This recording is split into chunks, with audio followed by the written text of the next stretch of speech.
to magazine's list of the top 20 electric vehicles for sale in the US market, given its performance, price tag, and design. Necessity is the mother of invention, and technology is paving the path for farming in urban settings, including subway stations and rooftops, to allow for fresh produce at local eateries.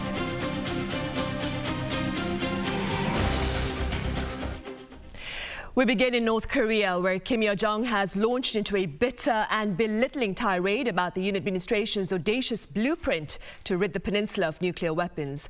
Our Unification Ministry correspondent Han Sung-woo starts us off. North Korea has practically rejected South Korean President Yoon Suk-yeol's audacious initiative to dramatically improve its economy and infrastructure in return for real steps toward denuclearization. In a statement published on state media, regime leader Kim Jong-un's powerful sister Kim Yo-jong ridiculed the plan as a copy of the former conservative Lee Myung-bak administration's Vision 3000 for denuclearization and openness, and labeled Yoon as simple and childish for thinking that he can barter economic cooperation for the North's nuclear program. She even lambasted Yoon by name, saying, quote, "We don't like him." Kim also once again accused South Korea of sending, quote, "dirty waste across its border," likely referring to the regime's previous groundless claims that COVID-19 had spread throughout North Korea through anti-Pyongyang leaflets and other alien objects flown into the north on balloons from South Korean activists. In response to her strong words, South Korea's presidential office expressed deep regret in a press statement, saying the regime's attitude does nothing to help peace and prosperity on the Korean peninsula and will further isolate it from the international community. The Unification Ministry also reacted the same way in an earlier briefing. The Unification Ministry expresses deep regret over the North's rude remarks against President Yoon Suk-yeol, and instead of responding positively, distorting the audacious initiative while saying it'll continue developing its nuclear program. Minister Kwon Young-se, at a parliamentary session on Friday, voiced great disappointment at Kim Yo-jong's words, but also told lawmakers that the North's reaction was unsurprising. Kwon said South Korea must be patient in persuading the North, and if necessary, may even need to pressure the regime to return to the negotiating table. Han Sung-woo, Arirang News. Beyond cross-border ties, there's been a fresh voice of concern with regard to Korea's economic growth for the year, amid uncertainties both in the country and beyond its borders. Our Finance Ministry correspondent Ji-young reports. The South Korean economy could see a slowdown. This is the assessment made by the Finance Ministry's latest Economic Green Book on Friday, which says the country's export recovery might be losing steam. This is the second time this year that the government has expressed fears over the country's economic slowdown after June. The South Korean economy is showing gradual improvement with the recovery in employment and the service industry. But amid the soaring inflation and worsening economic situation abroad, there are concerns over an economic slowdown. The country's recovery in exports may weaken in the near future. South Korea's exports in July increased by 9.2% compared to a year earlier, recording a single-digit on-year rise for the second month in a row. And the report said exports are not likely to see strong growth, with the U.S. economy recording negative growth for the first 2 quarters of this year. Soaring inflation was one of the reasons the government cited for the possible economic slowdown, as South Korea's inflation in July hit a fresh high of 6.3%, recording its fastest pace of increase in nearly 24 years. The recent torrential downpours have pushed up prices of vegetables, and fears are mounting about further hikes ahead of South Korea's Thanksgiving holiday, Chuseok. The government says it'll go all out to stabilize people's livelihoods ahead of the Chuseok holiday, including helping areas damaged by heavy rain recover and managing any foreseeable risks. Ji-young, Arirang News. Meanwhile, South Korea aims to take the lead in the global shipbuilding industry by resolving labor shortages and reforming laws related to the industry's foreign workers. Now, this is according to the Minister of Trade, Industry and Energy, Lee Chang-yang, in a meeting earlier on this Friday with the heads of the country's three major shipbuilding companies. He claimed that three major issues had to be addressed to achieve this ambitious goal, including the bolstering of the workforce, the developing of new technologies, and the nurturing of an industrial ecosystem. The companies, for their part, vow to invest some $176 million to expand infrastructure and support digital technologies. Hyundai Motors' all-electric Ioniq 5 has been named Car and Driver magazine's EV of the Year for its impressive charging speed and sleek design. The US magazine put 20 top-rated electric vehicles through 3 weeks of testing, and the Ioniq 5 topped the test. The magazine praised the model's performance, adding that it shares the charging speeds of far more expensive EVs at a relatively affordable price. The news comes amid concerns here over the US Inflation Reduction Act, which provides tax subsidies only to EVs manufactured in North America. The South Korean government says the act violates the South Korea-US Free Trade Agreement as well as World Trade Organization rules. On the local pandemic front, South Korea reported over 138,000 new COVID-19 infections on this Friday. 492 patients are in critical care, with close to 87% of these patients over the age of 60. There were also 83 additional losses of lives, the highest in 112 days, raising the total number of COVID-19 fatalities to 25,896. And staying with the death toll, 44 children have lost their lives to COVID-19 here in South Korea since the start of the pandemic, of which 29 were under the age of 9 and unvaccinated. In fact, about 43% were unvaccinated and had pre-existing health conditions. In the US, the Biden administration is planning to end its coverage of COVID-19 vaccines and treatment as part of plans to shift out of the emergency phase of the pandemic. Our Lee-Seung-jae has more on what this means. White House COVID-19 response coordinator Dr. Ashish Jha said Tuesday that the Biden administration will stop buying vaccines, treatments, and tests as early as this fall, meaning such products will no longer be made available for free in the U.S.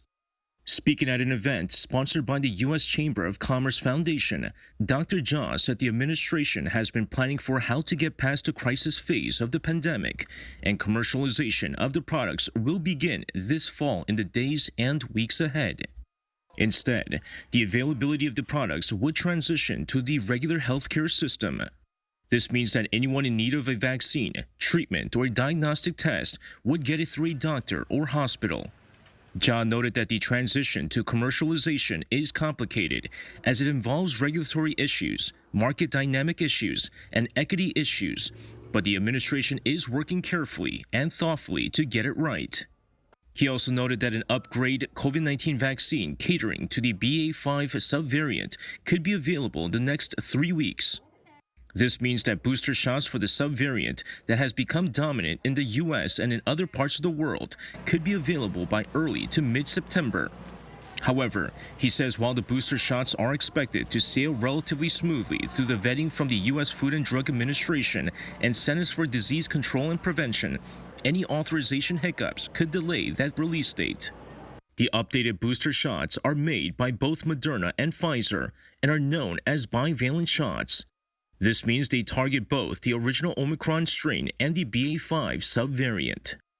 Lee-Seung-jae, Arirang News. Meanwhile, in Europe, the heads of the UN, Turkiye and Ukraine are actively working to secure Europe's largest nuclear power station currently under Russia's control. Our Kim Hyo-sun tells us why. UN Chief Antonio Guterres met with leaders of Ukraine and Turkey on Thursday, where he called for the demilitarization of the vast nuclear power plant held by Russia in southern Ukraine. In between, military equipment and personnel should be withdrawn from the plant. Further deployment of forces or equipment to the site must be avoided. The area needs to be demilitarized. And we must tell it as it is. Any potential damage to Zaporizhzhia is suicide. Ukrainian President Volodymyr Zelensky urged the UN to ensure security at the Zaporizhzhia nuclear power plant. We agreed with the Secretary on a possible mission of the International Atomic Energy Agency to the Zaporizhzhia nuclear power plant in a legal way via territory free from occupiers. He also called for Moscow to immediately withdraw its forces from the facility. President Erdogan of Turkiye stressed that his country would help with the reconstruction of Ukraine. He also added that Turkey will make efforts to end the conflict in a diplomatic manner. Responding to the remarks, Russia's foreign ministry dismissed the proposal to remove military forces from the plant and surrounding area. Kiev has repeatedly demonstrated its ability to stage provocations and its lack of ability to control nationalist formations. This is the same reason why the proposals to demilitarize the zone around Zaporizhzhia nuclear plant are unacceptable. The implementation of these proposals will make the plant even more vulnerable. Meanwhile, Moscow also explained on Thursday that it would only use nuclear weapons in, quote, emergency circumstances, adding that it has no interest in staging a direct confrontation with NATO or the US. Russia's defense minister went on to say that there is no need for the country to use its nuclear arsenal during its military campaign against Ukraine.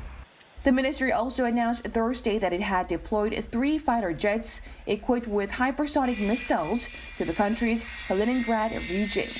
The region, located in the Baltic Sea, borders Poland and Lithuania, which are NATO member states.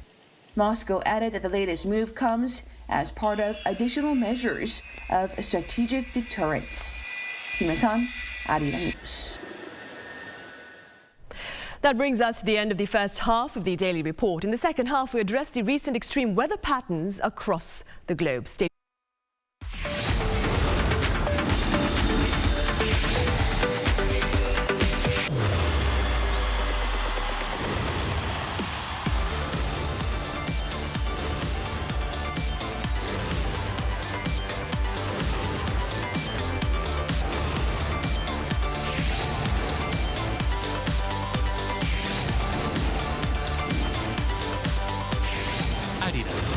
What matters?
Welcome back. Extreme weather conditions linked to climate change are raising concerns about global food security. For more on these concerns, I have Professor Yang Hee-dong from Ewha Women's University. Professor Yang, welcome back. Thank you for inviting me.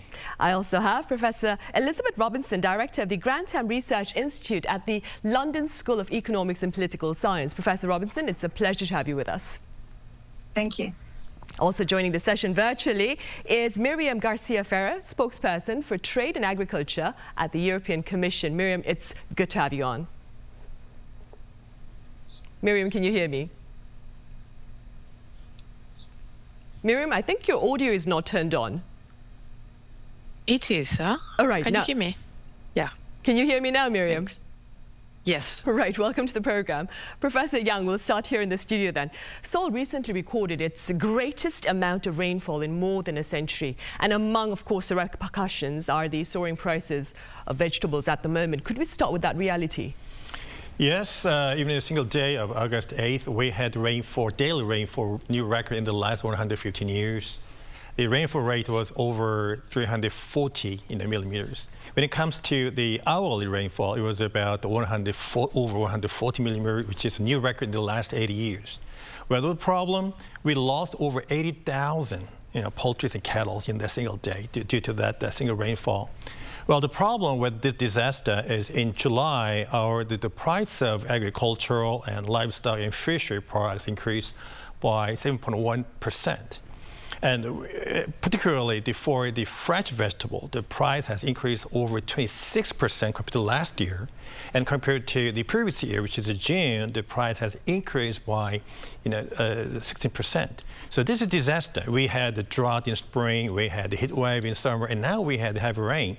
The problem with this symptom is in July, our consumer price index has increased by 6.3%.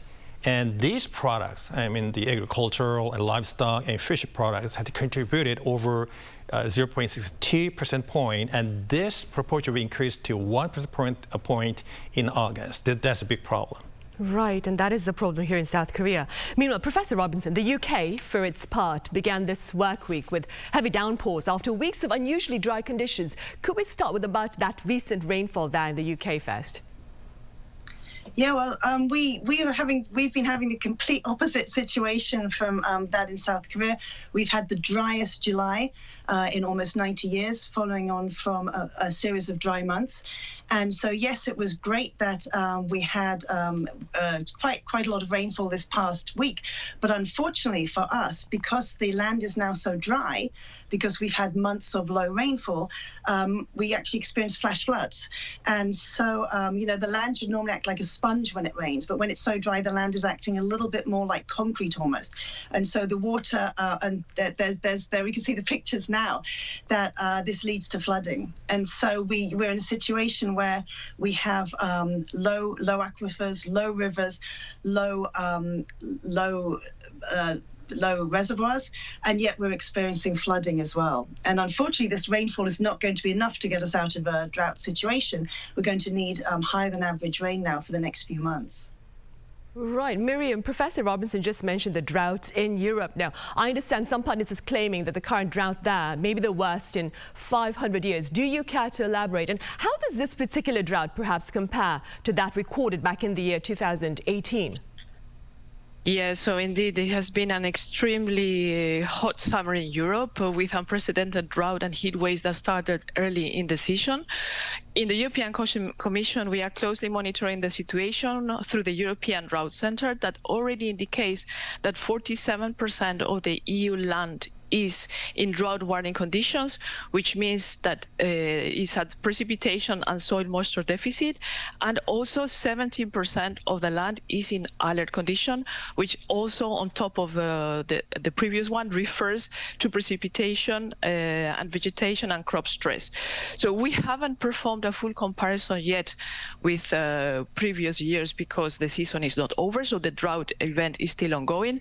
But what we can see is that this is the most hot summer since 2018, which was the hottest we could see over the last 500 years. So the previous most warm event was in the year 540, and since then until today we haven't experienced such a hot season. And what we can see also in the long term, if no mitigation strategies are implemented, is that extreme droughts may become the norm by mid-century, and this is of course very worrying. Right, of course it is. Meanwhile, Professor Yang, back here in South Korea, authorities have spoken about intentions to tap into their reserves to keep the local market supplied with essential food supplies, especially ahead of the Chuseok holiday, which falls in early September this year. Do you suppose these particular efforts will serve to perhaps contain the current price hikes? Well, when it comes to the government control over the agricultural and livestock and fishery products, and you can think about the three major mechanisms. The first one is they have their own funds, such as disaster insurance or price stabilizing the fund. For example, as for the vegetable price stabilizing fund, they have about 45 billion won, and they declare to add 10 billion won more, right, to increase this fund. And secondly, they have their own stockpiles, and third, they have their own partners, such as agriculture co-op, or the poultry associations or the forest associations. And the government may conduct the following three major measures to control the price. The first one is they may try to persuade their partners or the farmers to increase their shipments by using all these funds or the many inducements. And secondly, they may try to lower the perceptual prices by supporting the discount coupons, etc. And third one, they may try to control over the orders in the distributor market, such as controlling over the price or whatever. Well, if you ask me whether all these measures will be effective, I'm somehow pessimistic because all this, for example, I talked about the price stabilizing the fund, but it contributes only 2%. The overall, the fresh, the vegetables and agricultural products. So I will get back to this issue later on to increase the effectiveness of government control of these prices. But it's very, very risky because government is very concerned about the increased contribution of these, the vegetable prices over the consumer price index, and we need more measures to control these prices. Right, I see. Meanwhile, back in the UK, Professor Robinson, prior to this week's precipitation, droughts were declared in several parts of England. Now, do correct me if I'm wrong, but I hear droughts are rather common in England, occurring every perhaps 5 to 10 years. And that being said, what makes this year's drought so worrisome? So, as I mentioned earlier, one of the problems is that we already have low water conditions, whether it's reservoirs, whether it's rivers, or whether it's aquifers. And on top of that, we've had a series of low water months up to this. And so when we get to this drought situation, unfortunately, we find ourselves with sort of very few policy levers in a way to deal with it. So on the one hand, we've just heard about hosepipe bans that are being brought in, and London's getting its hosepipe ban on the 24th of August. But the real problem is we're sort of now dealing with very small amounts of water. And so there have even been sort of, conversations mooted about even restricting water access in other areas. And so we're in this difficult situation where, we need to think about how we manage our demand for water, but also how we manage our supply of water. And so I think we're in a particularly difficult situation now, but we even need to think forward to 2023 and next year about whether we're managing our water supply so that we don't find ourselves in a similar situation next year. So we need to think hard about supply management. And so that means, for example, do we have enough storage? And that's talking things like, do we have enough reservoirs? And then also in the UK, we have a lot of leaks. So we have a lot of water leaks. So it's about our water companies reducing those leaks. And on the demand management, we have to think really hard about how we use our water, whether we're using it efficiently, and what mechanisms we're using to ensure efficient use of water, whether that's regulation or whether that's pricing. And so it's really the cumulative impacts of low rainfall months, plus the cumulative impacts of whether we're not really managing our water supplies sufficiently. And staying there in Europe, Miriam, what can you tell us about the impact of such adverse weather conditions on perhaps Europe's food security? So concerns about food security are not new. We have seen over the last months an increase of energy and fertilizer costs, and this trend has been exacerbated by the Russian war in Ukraine. So high energy inputs and fertilizers could already induce farmers to reduce yields during the next cropping season. So in any case, food safety is not an issue in Europe. We are largely self-sufficient. We are a big producer of food products, so that's not really a concern for the moment. What is a concern is food affordability, because this increase in prices is having an impact on consumers and also on farmers. And in this context, what we did is introduce a set of measures in March, just after the outbreak of the war, to really address in the short term and in the medium term food security and food affordability, not only in Europe, but also globally, because we are concerned on the potential impacts that it could have also around the world. And one of the measures that we introduced, for example, is to allow farmers to increase production, derogating the greening requirements by allowing to produce in fallow land in 2022 and 2023. But it is important in parallel to ensure that we continue to build a sustainable, resilient and productive agriculture sector in line with the European Green Deal objectives. If we look at specific crops, what we see already because of the drought season, for example, for grain, for fruits and vegetables, and for wine, is that because of the heat, because of these strong weather conditions, the harvest is being advanced by a few weeks. So it's happening before that plant. And this can, of course, have an impact in the harvest and the total production that is being available. Right. Professor Yang, Miriam has pointed out that Europe itself is quite self-sufficient in terms of food security. Where does South Korea stand in terms of self-sufficiency with regard to food? Well, you know, the self-sufficiency means the ratio between the domestic production over total consumption. We have to distinguish between the food self-sufficiency rate versus the grain self-sufficiency rate. Well, as of 1990, we had the food self-sufficiency rate that contains the livestock fat over 75%, and grain self-sufficiency rate over 42%. But now, in 30 years, those two ratios were deteriorated to 45% and 22%. In other words, most of the food is now coming from the overseas. Why? There are three major reasons. The first one is the farmland was reduced. In 1980s, our farmland used to be 2.3 million hectares. Now it's reduced by 30% to 1.6 million the hectares. And number two, our farming population was reduced. And over half of the farming populations are over 65 years old. And number three, there are no economic, the beneficial reasons for farming business in Korea after WTO. Well, the annual income of the farming households reaches only 65% of the citizens. So, and as for the weight, the domestic the self-sufficiency rate is below 1%. So, and these are the major reasons why we have such a poor self-sufficiency rate in Korea. Right, unfortunately. Right. Professor Robinson, as you mentioned, there are hosepipe bans in place in England as part of efforts to deal with the drought. And you also mentioned water leaks being a very big problem there. What efforts are being made to perhaps deal with these problems? Yes, so the hosepipe ban indeed is a way of sort of ensuring that people don't use water for what might be considered unnecessary uses. So, watering your garden with a hose pipe rather than a watering can, washing your car, or filling up, for those people who have them, filling up swimming pools. Yeah, so at the moment we really are stuck with demand management in the short term, and there's not many levers that can occur. And we've heard a lot of people talking about food security, and in the UK, we're facing similar situations where farmers don't have enough water, and you could imagine, a situation where farmers might even be asked to irrigate less, which would have implications for food security. So we'd be looking to sort of as a trade-off between water and food security. So in the longer run, it really is about managing supply and demand. It's thinking about efficient use of water, and it's creating the right incentives for greater supply of water, greater management of storage on the one hand, and better demand management.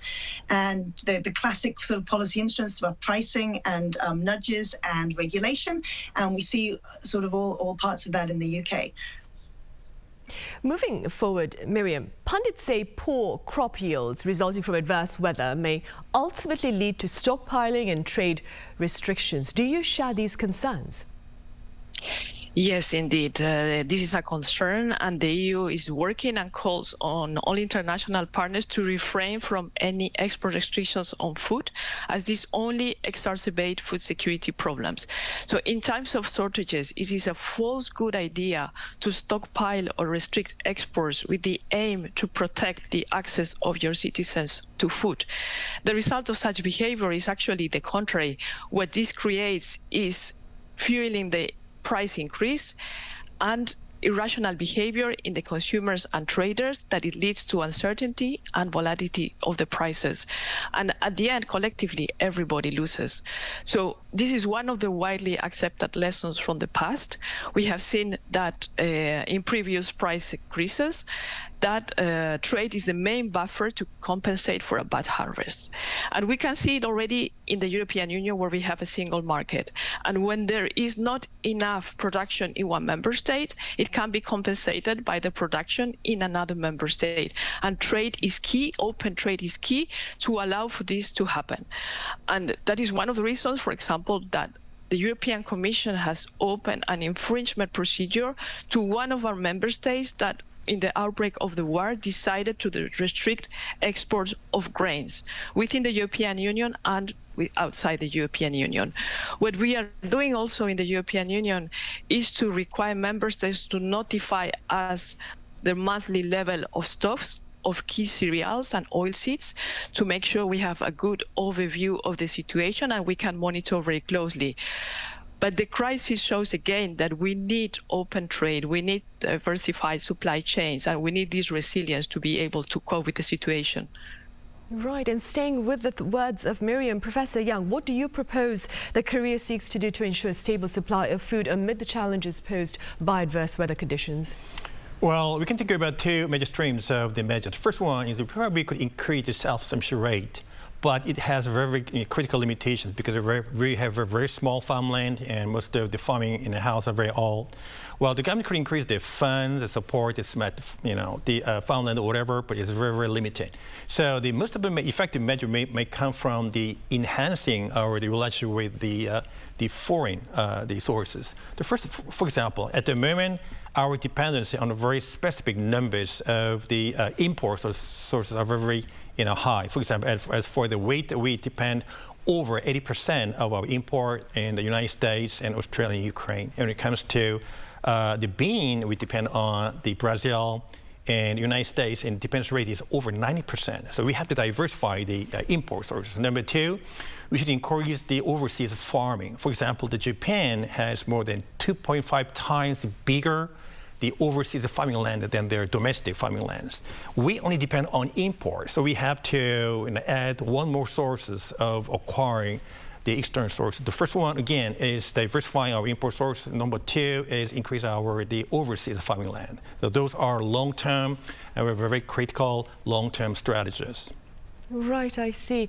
All right, Professor Yang, as always, thank you very much for your thoughts today. And Professor Robinson over in the UK, thank you so much for joining us live. And Miriam, again, thank you for joining us from Brussels with your thoughts and insights. Thank you. Thank you.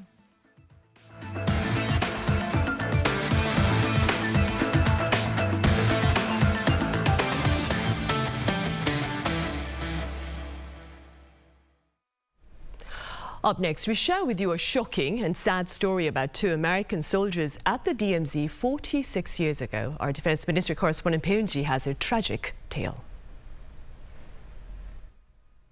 On August 18, 1976, two American soldiers from the United Nations Command, Captain Arthur Boniface and First Lieutenant Mark Barrett, were dispatched to the DMZ to trim a poplar tree that was blocking the view from a watchtower near the Bridge of No Return. Soon after they started, North Korean soldiers ordered them to stop, and when the Americans refused, they were attacked with axes. They were killed, and the attack also left 4 other U.S. soldiers and 4 South Korean service members injured. What was originally a simple task almost sparked a second war on the Korean Peninsula. The U.S. launched a massive military operation a few days after the attack that involved hundreds of troops, B-52 bombers, fighter jets, and an aircraft carrier. To honor the fallen heroes, the annual memorial service was held on Thursday at the Joint Security Area, or Panmunjom, within the demilitarized zone that separates the two Koreas. Retired Major Kim Moon-hwan, the former Korean augmentation to the U.S. Army, who was present at the time of the attack and was a good friend of Boniface, said he remembers the incident like it was just yesterday. I saw Captain Boniface lay down on the ground and took him in a jeep for evacuation, but severe injury made him to pass away in my arms in DMZ. Lieutenant Barrett was found in swamp later on, but could not be saved because of injury. Kim was injured too by the brutal attack. I was beaten in the face, and when I looked up, I saw an X handle coming down to me, and I blocked that with my left arm. The U.S. commander of the 2nd Infantry Division, David Lesperance, who was also at the event, said North Korea still continues to develop capabilities that threaten not only South Korea, but regional allies and partners of the U.S. Like them, we must strengthen our ironclad commitment to security on the Korean Peninsula, which has endured for 72 years, and never take it for granted. During the ceremony, South Korean and U.S. service members laid flowers at the site where the poplar tree once stood and paid their respects to the victims. 배은지, Arirang News, 판문점. In other news, Seoul City and Saudi Arabia's state-run airline have signed an MOU to promote tourism between the South Korean capital and Saudi Arabia. Now, Seoul and Saudia will work to attract tourists to this part of the world by promoting Korean fashion, cosmetics and medical services. Tours will also target K-pop fan base in Saudi Arabia. This latest accord comes as direct flights between Seoul and Saudi Arabia, which were halted in the year 1990, resumed this week.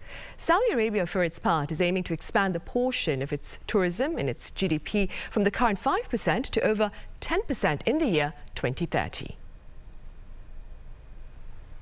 And the country's main science festival is currently underway until this Sunday. Some 70 science-related entities and companies are gathered at S Factory in the Seongsu-dong neighborhood of Seoul to share their latest innovations. This year's theme is Festival Earth, and participants are showcasing ideas to improve sustainability and to ease carbon footprints. Hosted by the Ministry of Science and ICT, the festival has been an annual event since the year 1997. Smart farms here in Seoul are taking fresh produce harvested within urban settings to local tables. Our Ishihu got a taste. Metro Farm, a collaboration between Seoul Metro and agricultural firm Farm 8, is the name of the underground farms located at select subway stations in the capital. Even without natural sunlight, vegetables grow with the help of technology. Instead, LED lights replace the role of the sun. Now, at a recently renovated Metro Farm in Sangdo subway station on Line 7, special classes are being offered for children as part of what's called the Farm Academy. They get to plant vegetable seeds in wet sponges.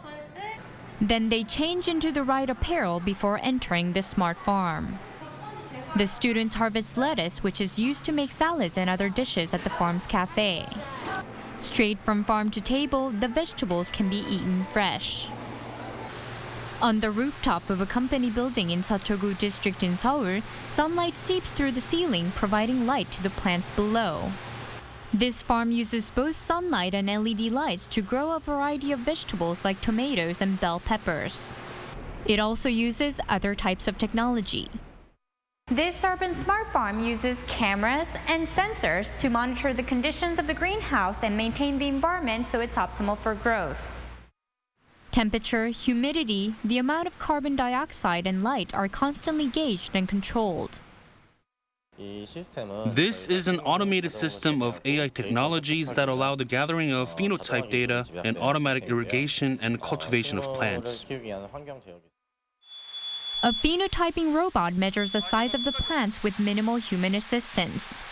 The farm is being used to collect data on smart farming as well as for produce in the cafeteria right beside it. Smart farms are eco-friendly in that they don't require the use of pesticides. The water used in irrigation can also be recycled. Smart farms provide eco-friendly ways for people to enjoy fresh produce even in urban environments with limited space. Lee Si-hu, Arirang News. And here's some heartwarming news for our furry friends out there. South Korea's opened Asia's first canine blood donation center. My colleague Kim Bo-kyung has details.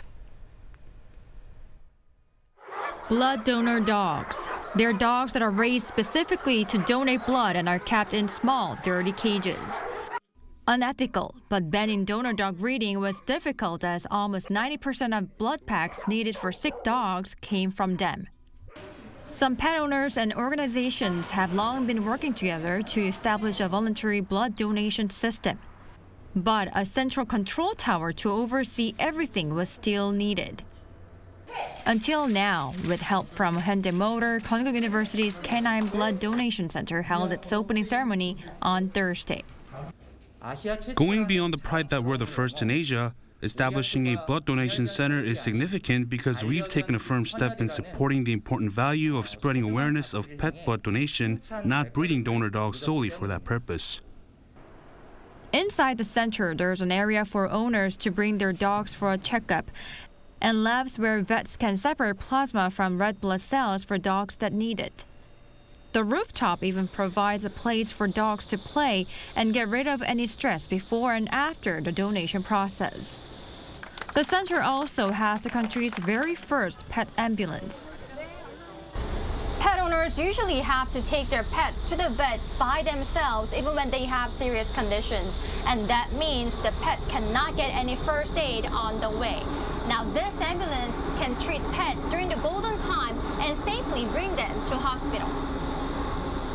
There's also an intensive care unit inside along with oxygen tanks in case there are dogs that need urgent attention. Konkuk University is at the forefront of such efforts for now, but South Korean lawmakers want more animal hospitals to follow suit and have promised to support such efforts.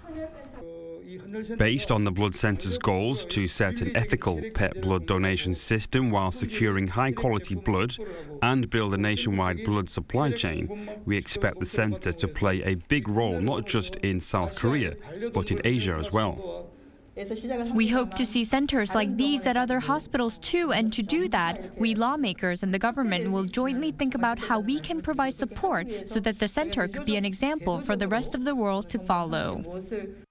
The aim is for all dogs that need blood transfusions to get them with blood that was donated voluntarily, and this center is one step closer toward that vision. Kim Bo-kyung, Arirang News. On the local art scene, a painter of the people. Now that is the title earned by one modern artist whose work is on display at the Museum of Modern and Contemporary Art and includes some paintings that are being displayed for the first time thanks to their donation by former Samsung chairman Lee Gun-hee. Our Kim Hyun-sung reports. These bold brushstrokes are what's left behind from the short life led by artist Lee Jung-sop, who lived from 1916 to 1956. Lee Jung-sop is one of the biggest names in Korean modern art. The National Museum of Modern and Contemporary Art, or MMCA, is currently holding an exhibition of his lifetime's work. It put together roughly 90 pieces, formerly owned by the late Samsung business magnate Lee Gun-hee. In this exhibition, visitors can see works that were rarely displayed before. The paintings Chicken and Chicks and Children Playing in the Water are two pieces that have never been publicly displayed before. This exhibition walks visitors through the life of artist Lee Jung-sop. His expressive colors and bold lines take us right to the emotions that he was feeling at the time: pain, love, and struggle. Because Lee Jung-sop was a struggling artist, he didn't have enough money to put his artwork on a canvas. So Lee had to be creative. Lee created his art on paper, postcards, and even tinfoil. But on top of these humble supplies, Lee's raw emotions shone out, like the love he had for his family. Lee Jung-sop parted ways with his wife and two sons in June 1952.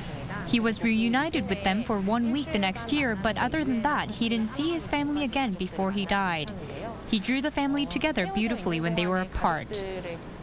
And the exhibition is getting a lot of foot traffic. Due to COVID, the museum is only accepting 200 visitors a day, but all its slots have filled up almost every day since opening. There are some very famous pieces here that I've only seen in textbooks. Seeing them in real life is much more impressive. When I saw these pieces in pictures, I didn't really feel them. But seeing them in real life, the paintings really captured the love of a family. I got a very warm and good feeling off of them. Lee Jung-sop has lived through some of the toughest times in Korean history, the Japanese colonial period and the Korean War. But even through the darkest of times, he's clung on to his art. And it was this persistence that helped the generations that followed to feel his love for his family. Kim Hyun-seung, Arirang News.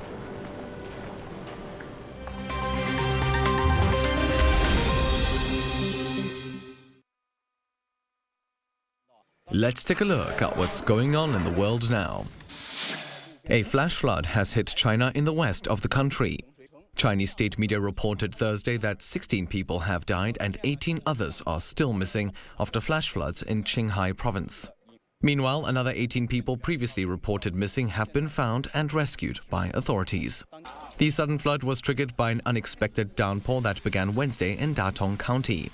This caused landslides which then diverted river courses into 6 local towns and villages. Rescue teams of up to 2,000 people and 160 vehicles have been dispatched to the affected areas. The incident follows a similar disaster in China's Sichuan province last Sunday, where 7 people died due to a huge surge of water in a river caused by a sudden mountain rain. Israel has raided and closed several non-governmental organizations in the West Bank. The raids on Thursday saw 7 Palestinian advocacy groups shut down after Israeli troops sealed their entrances. 6 of the 7 targeted NGOs had already been designated as terrorist organizations by Israel due to suspected ties with a militant group that has conducted deadly attacks against Israelis. The groups denied any links, and 9 European countries have demanded Israel provide evidence. The designations and the subsequent raids have also seen backlash from the UN and human rights groups. Over to the US now, where more supplies of the monkeypox vaccine will be distributed next week. According to a White House announcement on Thursday, an additional 1.8 million shots of the Jynneos vaccine will be available from Monday through the Department of Health and Human Services. This comes amid a surge in demand for the vaccine and treatments as cases in the country reached 13,500 as of Wednesday evening local time. Meanwhile, the government says it will expand monkeypox testing from 6,000 tests per week to 80,000 tests per week. The Finnish Prime Minister Sanna Marin is in hot water after footage of her partying was leaked. The video was made public by a tabloid on Wednesday evening local time and shows the 36-year-old PM dancing and drinking with friends at a private residence. The public reaction to the video has been split, with some supporting Finland's youngest ever leader and others criticizing her behavior. Marin confirmed on Thursday that the footage is real and was filmed, quote, a few weeks ago. She also denied allegations of drug use at the party after media outlets claimed a Finnish slang word for cocaine was heard in the video. Matthew Ashley, Arirang News.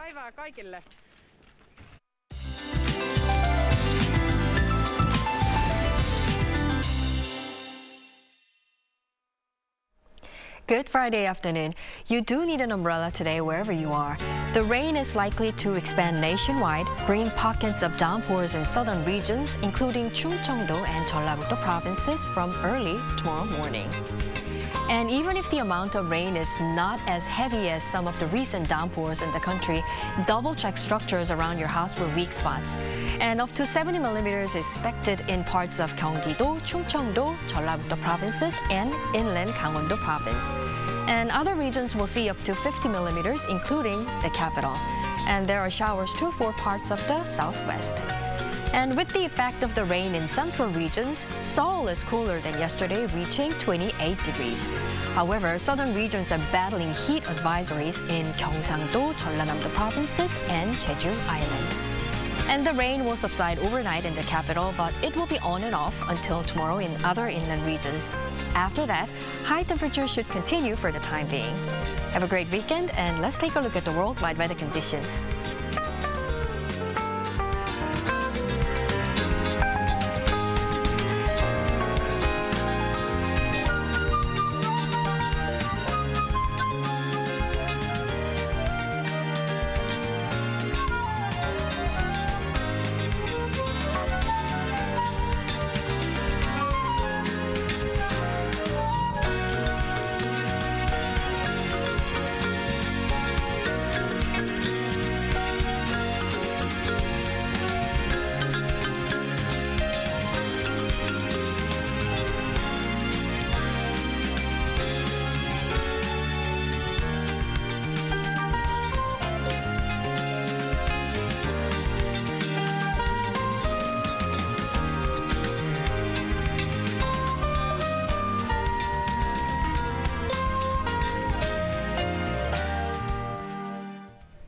On that note, we end this week's editions of the Daily Report. We return with more coverage next Monday. Join us then. Have a good weekend.